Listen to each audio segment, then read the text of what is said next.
Halo semuanya, sekarang saya ingin memperkenalkan rekan saya Oksana Gunda. Oksana adalah Wakil Presiden ICC Ukraina dan mitra pendiri Gunda Law Office di Kyiv. Oksana memiliki pengalaman luas sebagai pengacara komersial dan pajak internasional, tidak hanya di Ukraina tetapi juga di Paris, London, dan Zurich. Kami sangat beruntung memiliki beliau yang mendukung ICC Ukraina dan program Rebuild Ukraine.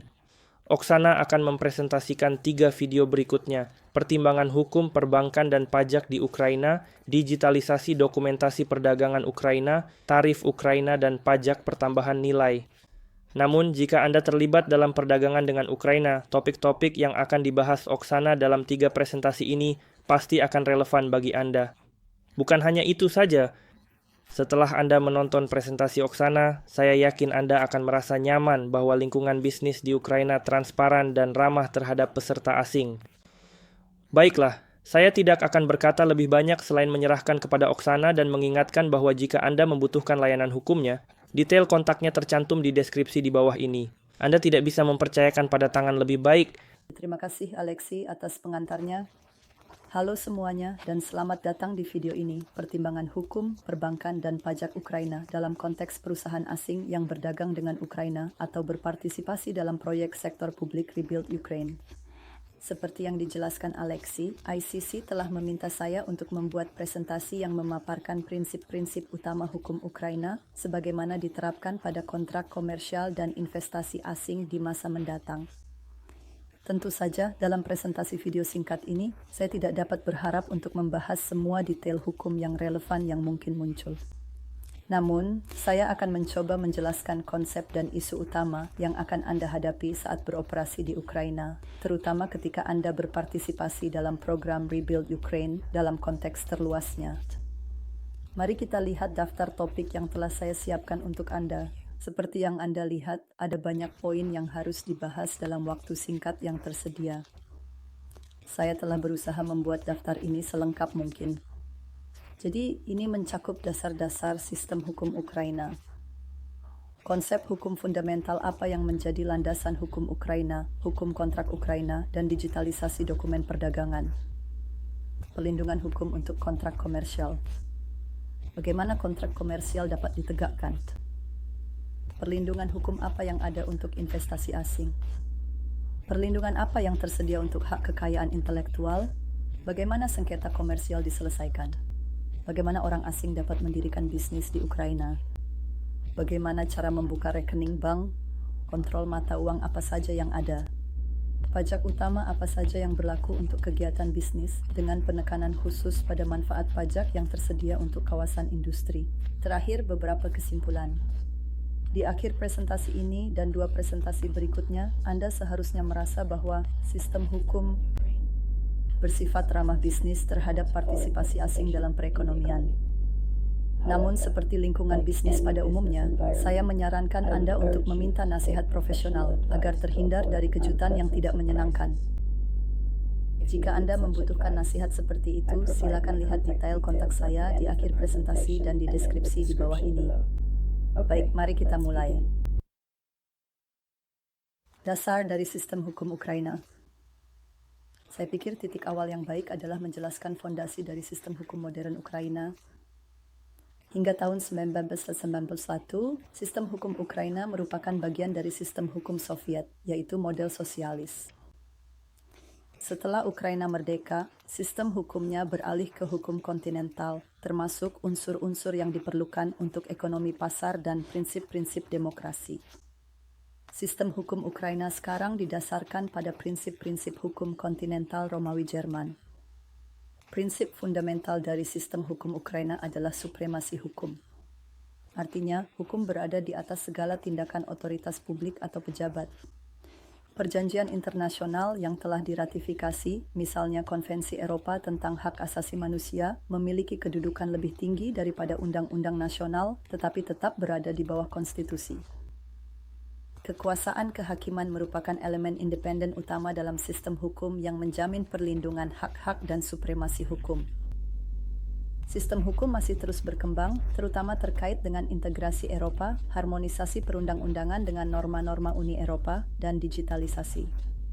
Hal ini mencakup transaksi digital dan penerapan e-justice untuk memudahkan akses terhadap hukum. Kerangka kerja anti korupsi membentuk kerangka hukum yang terpisah. Upaya anti korupsi ini merupakan salah satu pendorong utama di balik pengembangan Prozoro, platform pengadaan publik Ukraina. Tentu saja, dampak dari hukum darurat militer juga harus dipertimbangkan. Hukum dan dekret sementara, misalnya tentang mobilisasi dan nasionalisasi, memiliki prioritas di sektor keamanan. Ini adalah pilar utama dari hukum komersial modern Ukraina. Sekarang saya akan membahas beberapa pertimbangan utama yang memengaruhi hukum kontrak di Ukraina. Kitab Undang-Undang Hukum Perdata Ukraina tahun 2004 mengatur hukum kontrak di Ukraina. Ini mencakup ketentuan yang berkaitan dengan pembuatan, pelaksanaan, perubahan, dan pengakhiran kontrak. Hukum ini didasarkan pada prinsip kebebasan berkontrak, itikat baik, dan pelaksanaan kewajiban yang semestinya. Kontrak dan dokumen lainnya dapat dibuat dalam dua bahasa. Namun, perlu dicatat bahwa bahasa resmi di Ukraina adalah bahasa Ukraina. Oleh karena itu, semua dokumen resmi dibuat dalam bahasa Ukraina. Jika Anda membutuhkan bantuan, perusahaan kami memiliki pengalaman lebih dari 20 tahun dalam mendukung aspek hukum bisnis, penyusunan kontrak, dan perjanjian internasional.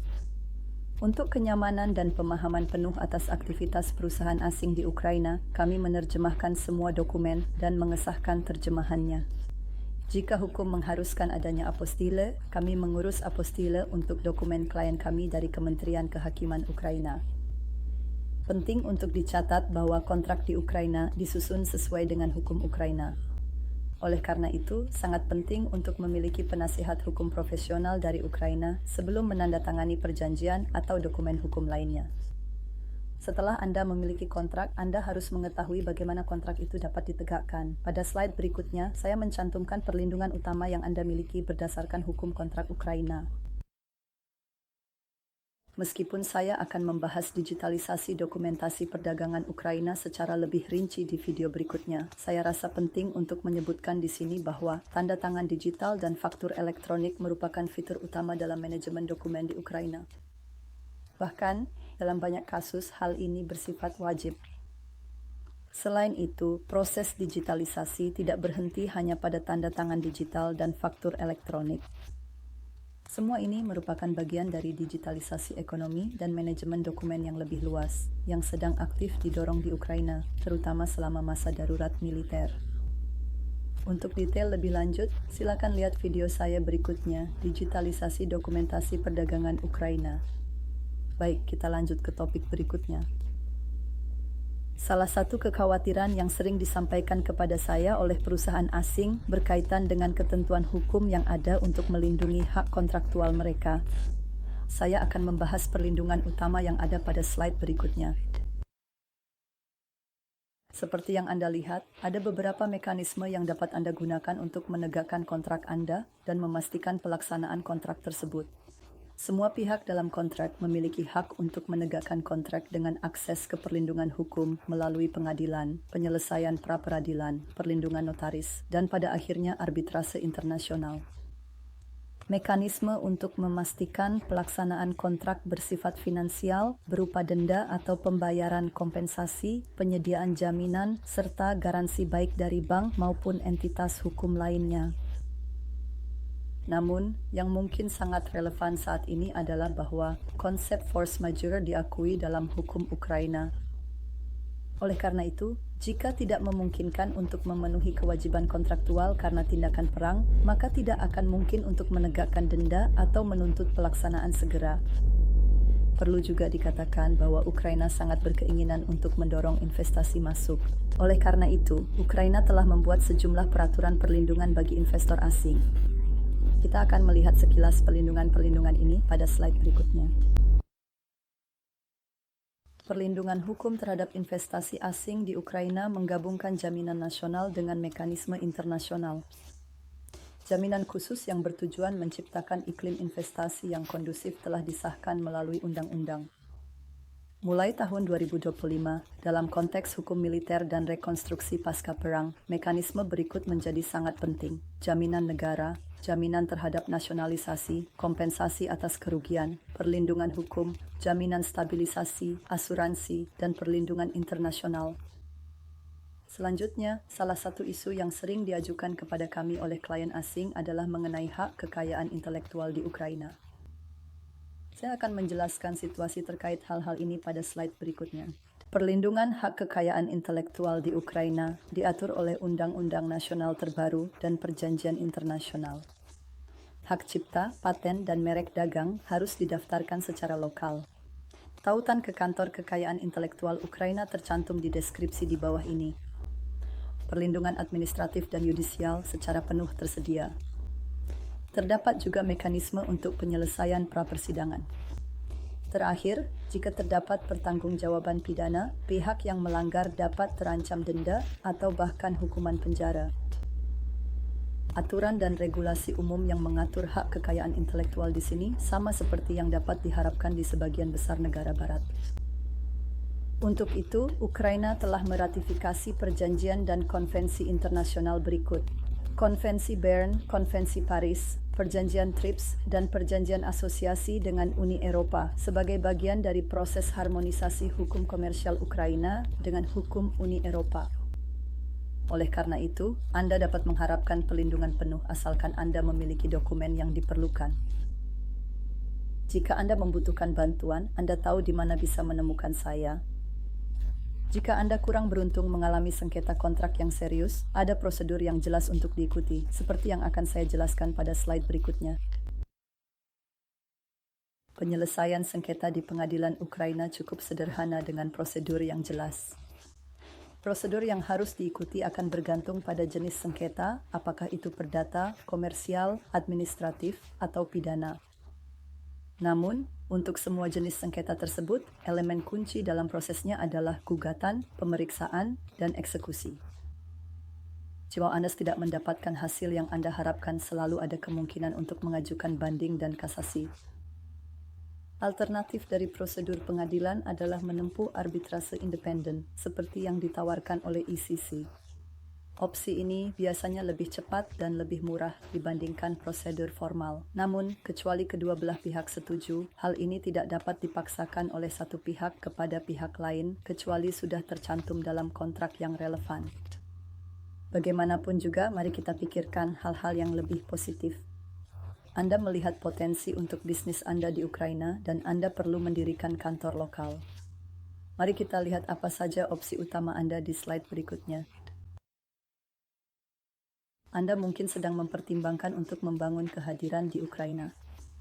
Jika demikian, ada dua opsi utama yang tersedia untuk Anda: mendirikan anak perusahaan atau kantor perwakilan. Di Ukraina, orang asing dapat dengan mudah mendirikan perusahaan swasta. Persyaratan dasar untuk mendirikan perusahaan tidaklah memberatkan. Pendiri perusahaan bisa satu orang atau lebih. Para pendiri dapat berupa individu maupun badan hukum dari luar negeri. Tidak ada persyaratan minimum untuk jumlah modal saham perusahaan. Kepala perusahaan adalah seorang individu yang bisa merupakan salah satu pendiri, perwakilan dari perusahaan pendiri, atau direktur lokal. Tidak ada persyaratan mengenai jumlah karyawan. Beberapa jenis kegiatan memang memerlukan lisensi negara tambahan, namun jumlahnya tidak banyak. Sebagai alternatif, Anda mungkin hanya membutuhkan kantor perwakilan. Jika Anda merasa perlu memiliki kehadiran fisik di Ukraina, saya dengan senang hati akan mendiskusikan kebutuhan Anda dan memberikan saran mengenai struktur yang paling optimal untuk memenuhi kebutuhan tersebut. Tentu saja, jika Anda berinvestasi di Ukraina, adalah hal yang wajar untuk menempatkan personel di sini. Slide berikutnya membahas kemungkinan tersebut. Pertama-tama, warga negara asing memiliki hak untuk bekerja di Ukraina. Jika Anda perlu berbasis di sini atau menempatkan staf Anda di Ukraina, hal ini bukan masalah. Orang asing juga dapat menjadi direktur perusahaan atau kepala organisasi non-pemerintah maupun badan amal. Untuk keperluan tersebut, negara akan memberikan izin kerja yang sesuai bagi warga negara asing. Oke? Pada tahap tertentu, jika Anda ingin aktif di pasar Ukraina, Anda harus membuka rekening bank, mengambil polis asuransi, dan memperhitungkan peraturan pengendalian valuta asing yang dapat memengaruhi bisnis Anda. Mari kita lihat pada slide berikutnya. Mengenai layanan perbankan dan asuransi, tidak perlu khawatir. Anda dapat menemukan berbagai layanan lengkap untuk memenuhi semua kebutuhan Anda di Ukraina. Di sini terdapat banyak pilihan bank dan perusahaan asuransi yang baik dan sangat mudah untuk membuka rekening bank dengan akses elektronik. Layanan pembayaran online instan juga tersedia. Terkait pengendalian mata uang, harmonisasi dengan arahan Uni Eropa mengenai mata uang telah menghasilkan liberalisasi pasar yang lebih besar. Namun, pengendalian valuta asing diperketat secara signifikan sejak invasi Rusia. Pengendalian valuta asing yang ketat ini sekarang telah dilonggarkan. Sebagai contoh, saat ini dimungkinkan untuk membayarkan dividen ke luar negeri hingga 1 juta euro per bulan. Selain itu, pembayaran luar negeri apapun untuk mendukung impor dalam program Rebuild Ukraine dapat dilakukan secara bebas. Namun, masih ada beberapa fitur pengendalian valuta asing yang mungkin perlu Anda perhatikan. Sebagai contoh, larangan terhadap transaksi spekulatif dan arus keluar modal masih tetap berlaku. Sekarang, kita masuk ke topik yang paling tidak disukai semua orang, pajak, tetapi ada beberapa kejutan menyenangkan di Ukraina. Seperti yang Anda lihat, dibandingkan dengan banyak negara barat, tarif pajak di Ukraina relatif rendah. Pajak penghasilan pribadi ditetapkan sebesar 18%. Tarif ini telah dinaikkan sebesar 5% untuk menutupi situasi militer saat ini. Tarif standar pajak pertambahan nilai adalah 20%. Tarif dasar pajak perusahaan adalah 18%. Kontribusi jaminan sosial oleh pemberi kerja adalah 22% dari gaji karyawan. Ada juga pajak lokal seperti pajak properti, tanah, dan pajak wisata. Tarif-tarif ini ditetapkan oleh otoritas lokal di tempat Anda tinggal. Ada juga banyak keringanan, pengurangan, dan pembebasan pajak. Untuk benar-benar memahami rezim pajak Anda secara khusus, Anda perlu mendiskusikan situasi pajak Anda dengan seorang konsultan pajak. Saya juga memberikan rincian lebih lanjut mengenai tarif dan pajak pertambahan nilai dalam presentasi ketiga saya, Pajak dan Tarif Ukraina. Jadi jika hal-hal ini akan memengaruhi Anda, pastikan Anda menonton video tersebut. Berbicara tentang kemungkinan keringanan pajak, saya telah menambahkan slide tambahan berikut mengenai keringanan pajak yang tersedia untuk kawasan industri di bawah program Rebuild Ukraine. Kawasan industri adalah wilayah yang telah ditetapkan di mana para peserta kawasan industri dapat melakukan kegiatan ekonomi di berbagai bidang, seperti manufaktur, pengolahan limbah industri dan/atau rumah tangga, energi alternatif, penyimpanan energi, serta kegiatan ilmiah dan teknis, dan kegiatan di bidang informasi dan komunikasi elektronik. Manfaat pajak utama adalah yang tercantum di sini, yaitu pembebasan pajak penghasilan, pajak properti tanah, serta pembebasan pajak pertambahan nilai atas impor peralatan dan komponen baru. Peralatan dan komponen baru yang diimpor juga dibebaskan dari bea masuk apapun. Namun syarat dan ketentuan akan berlaku. Jika Anda tertarik dengan peluang-peluang ini, kami akan sangat senang untuk mendiskusikannya lebih detail dengan Anda. Baik, itu saja. Kita telah membahas serangkaian isu yang cukup penting, dan saya harap tidak terlalu dangkal. Sekarang saya hanya perlu merangkum poin-poin yang telah kita bahas dan menarik beberapa kesimpulan pribadi. Berikut adalah ringkasan poin-poin utama yang telah saya bahas. Hukum Ukraina sekarang didasarkan pada hukum Romano-Jermanik dan semakin diselaraskan dengan hukum Uni Eropa. Semua kontrak harus dalam bahasa Ukraina, namun dapat bersifat dwibahasa. Hukum komersial Ukraina mendukung digitalisasi dokumentasi perdagangan, terdapat perlindungan kontraktual dan investasi secara penuh. Warga asing dapat mendirikan perusahaan lokal dan dapat bekerja di Ukraina. Layanan perbankan dan asuransi lokal yang komprehensif tersedia. Pengendalian valuta asing seharusnya tidak menjadi masalah untuk tujuan komersial. Tarif pajak tidak tinggi dibandingkan dengan negara lain. Nah, itulah ringkasannya. Sekarang saya akan menarik beberapa kesimpulan pribadi. Kesimpulan utama yang saya ambil cukup sederhana. Ukraina telah menciptakan kondisi yang menguntungkan bagi perusahaan asing untuk berbisnis di Ukraina, terutama bagi mereka yang berpartisipasi dalam program Rebuild Ukraine. Ada sedikit atau bahkan tidak ada hambatan untuk investasi asing. Rezim pajak menguntungkan jika dibandingkan dengan banyak negara lain. Yang terpenting, penekanan dalam lingkungan hukum komersial adalah pada legalitas dan transparansi dalam berbisnis. Nah, sebentar lagi saya akan beralih ke presentasi berikutnya, yaitu digitalisasi dokumentasi perdagangan Ukraina. Namun, jika Anda harus pergi, saya ingin menyampaikan beberapa kata lagi. Terima kasih telah menonton video ini, Pertimbangan Hukum Perbankan dan Pajak di Ukraina. Saya harap informasi ini bermanfaat dan jika iya, akan sangat membantu kami jika Anda bisa mengklik tombol suka dan berlangganan ke saluran kami agar tetap mendapatkan pembaruan. Juga, mohon bagikan video dan daftar putar ini kepada rekan kerja dan relasi bisnis Anda. Kami akan sangat menghargainya. Yang terpenting ingatlah ICC Ukraina dan mitra kami siap membantu Anda. Jika Anda memiliki pertanyaan tambahan, Anda dapat menelepon atau menulis kepada saya. Detail kontak saya ada di slide ini dan tersedia di deskripsi di bawah. Nama saya Oksana Gunda. Saya sangat menantikan kabar terbaru dari Anda dalam waktu dekat ini dan saya berharap dapat segera mendengarnya.